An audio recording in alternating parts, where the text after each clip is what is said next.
Welcome to the deep dive. We take complex sources, pull up the key ideas, and, well, help you get truly well-informed. That's the goal. So today, we want you to think about something really fundamental. Something maybe we don't always focus on, but it shapes, well, everything. Your experiences, your achievements. Right. It's all about how that inner world, how you're feeling and thinking inside actually creates your outer reality. Exactly. And our deep dive today is all about the massive impact of attitude. Yeah, we've been digging into this really interesting chapter, ch1.pdf. And it makes this compelling case, doesn't it? That your attitude is basically your window to the world. It really does. A powerful metaphor. So our mission here is to unpack that. How does our perspective work like a filter? How does that filter get smeared, kind of dirty over time? And crucially, how we can actually clean it consciously to open up, well, more possibilities in life. Yeah, get ready for maybe a few aha moments about your own viewpoint. Okay, so let's start right there. This main idea. Your attitude is your window to the world. What does that actually mean day to day? Well, the source gives this great story to illustrate it, Sarah and Sam. Ah, yes, the coffee shop. So picture this. It's just after 1 p.m. Sarah's hungry, goes to a local coffee shop, sits down. Okay. And then just a few minutes later, Sam walks into the same coffee shop, lunch break too, sits down near Sarah. Now here's the kicker, right? The source emphasizes that everything external was identical. Completely identical. Same waitress served both of them. They waited about the same time to order. Food arrived around the same time. Good food too, well prepared. Even getting the check took the same amount of time for both. No difference there. Zero difference in the circumstances. But their experiences, totally different worlds. Sarah came in smiling, positive energy, optimistic body language. Yeah, she had a lovely lunch, nice chat with the waitress, left feeling recharged, ready for the afternoon. Sam, though, entered scowling, visibly tense, hunched over. His whole vibe was, stay away. Right. And he was annoyed about the wait, complained about the food, the same food Sarah enjoyed, and got furious about the check timing. It's almost funny, isn't it? The only difference was their attitude. Sarah's positive, Sam's negative, same situation, completely opposite realities. It really drives home the point. Attitude isn't just a mood. It's like this mental filter. It's how you process everything. The classic glass half full, glass half empty thing? Exactly, but more active than that. It's the lens. Optimism sees what's possible. Pessimism focuses on, well, what's wrong or missing. And the source breaks this down really clearly, how these different attitudes show up. Yeah, the specific examples are helpful. Like a negative attitude often sounds like, I can't. Whereas the positive one just naturally goes to, I can. Or at least, how can I? Right. And negative dwells on the problems themselves. While positive concentrates on finding solutions, moving forward. Negative finds fault, looks for flaws in others. Positive looks for the good, tries to see the best in people. Negative focuses on what's lacking, what you don't have. Positive counts blessings, focuses on gratitude for what is there. And maybe the biggest one. Negative sees limits, barriers. Positive sees possibilities, opportunities, open doors. So, as you're listening, it's worth reflecting. Which side of that coin feels more familiar in your own day-to-day when things get tough? It's a good question to ask yourself. Which leads to the next point. How does this window get dirty? If we start out, presumably, with a cleaner view. Well, the source argues that everyone does start with a clean mental window. Think about little kids. Yeah, they laugh so easily, right? Sunny disposition, just curious about everything. Totally. And the example used is a child learning to walk. They stumble, they fall down a lot. But they don't, frown and blame the floor or point fingers at their parents. No, they don't quit. They might cry for a second, but then they often giggle, get right back up, and just keep trying. For weeks, with this amazing positive attitude until they figure it out. Their window is, as the source says, squeaky clean. No judgment, just persistence. But then light. Life starts, well, throwing dirt at the window. That's the analogy used. And this dirt comes in different forms, right? Criticism maybe from parents, teachers.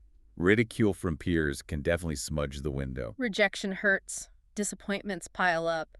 Gout starts creeping in. All these things are like splatters and smears on that initially clear view. It's like this slow buildup of grime. You might not even notice it happening. Exactly. And the really sad consequence, the source points out, is that if people don't do anything about this accumulating dirt. They just live with a filthy window. Yeah. And what happens? They lose enthusiasm, They get frustrated, maybe depressed. And the most tragic part, it says, is they start giving up on their dreams because they just can't see the possibility anymore. The view is too obscured. The author actually shares a bit of their own story here about being an attorney with a really dirty window. Right, they talk about seeing no possibilities at all, just feeling stuck. Because their window was, quote, splattered with the mud of negativity, completely blocked their ability to see another way. It's a powerful personal account. Mm-hmm. So maybe as you hear this, you might recognize some of those splatters on your own window. Or perhaps you see it in people you know. It's pretty common, unfortunately. Very common. Okay, but here's where it gets hopeful.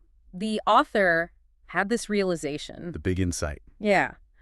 All I had to do is clean off my window. Simple idea, but profound. Absolutely. And once they actually did that, cleaned off the grime, A whole new world opened up. That's how they describe it. the frustration, the depression started to lift.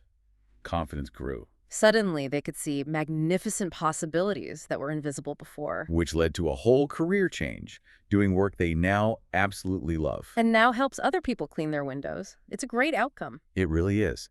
And the core message there is empowerment.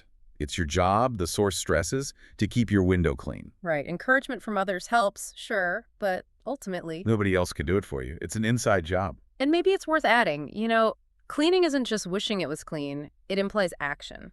Oh, absolutely. It's not passive. It might mean actively challenging negative thoughts or practicing gratitude or mindfulness or surrounding yourself with positivity. It's work, consistent work. Yeah, not a one-and-done scrub.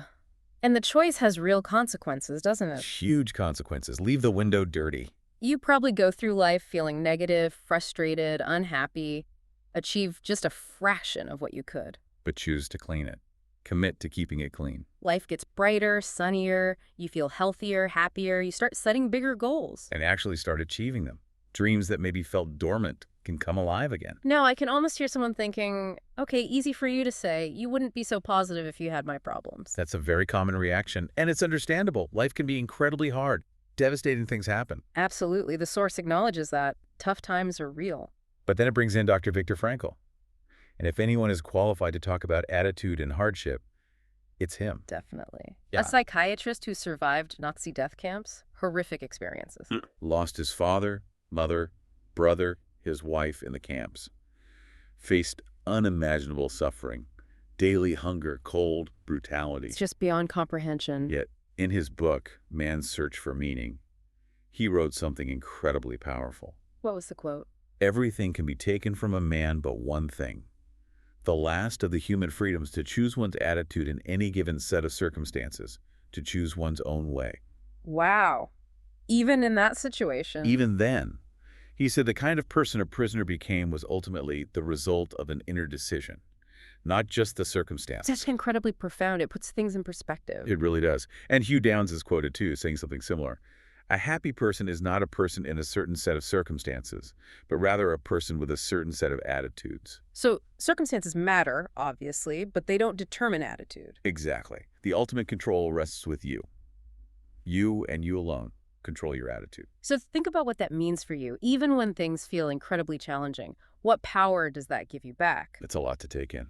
It is. But okay, let's tackle a critical question this raises. If you clean your window, get that positive attitude. Is that it? Does that alone guarantee success, reaching all your dreams? Yeah, good question. And the source is very clear. No, it won't. Okay, so attitude isn't a magic bullet then? Nope.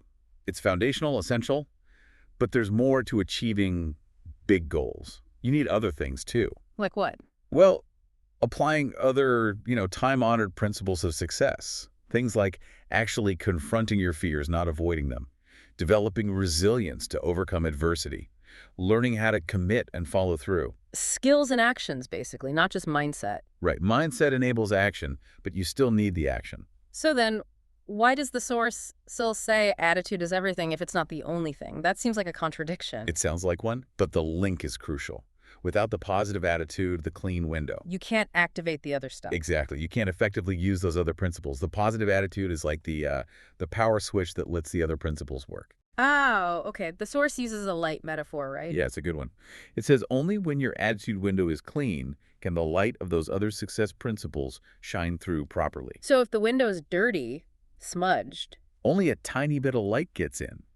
Your ability to use those principles is limited, maybe even blocked entirely. But when the window is clear, The light comes pouring in. mm, You can fully access and use those empowering strategies, confronting fears, commitment, all of it. and that's what leads to the better outcomes, earning more, better relationships, spiritual growth, reaching your potential. Right. The attitude makes the application of the other principles possible and effective. That clarifies it. It's not instead of action, it's the necessary foundation for effective action. Precisely. Mm-hmm. And when you combine that clear, positive attitude with those other success principles, Then you become unstoppable. That's the claim. that's the powerful combination. Interesting. It really reframes how you might think about mindset versus action. They're deeply interconnected. Absolutely intertwined. Okay, so let's wrap this up. We've taken a deep dive today into attitude, seeing it as this personal filter, this window on the world. We've looked at how it starts clean, how life inevitably throws some dirt on it. But most importantly, that we have the power, the choice to clean it, to maintain its clarity. It's an ongoing responsibility, but one that holds immense power. So here's a final thought for you to ponder as you go about your day. Consider what possibilities, what opportunities, maybe even what relationships might be hidden from your view right now. Just because your attitude window could use a good scrub, What areas of your own window might need a bit of washing? And what might you see? What new worlds could open up if you really commit to cleaning it? something to think about. Thanks for joining us on the deep dive.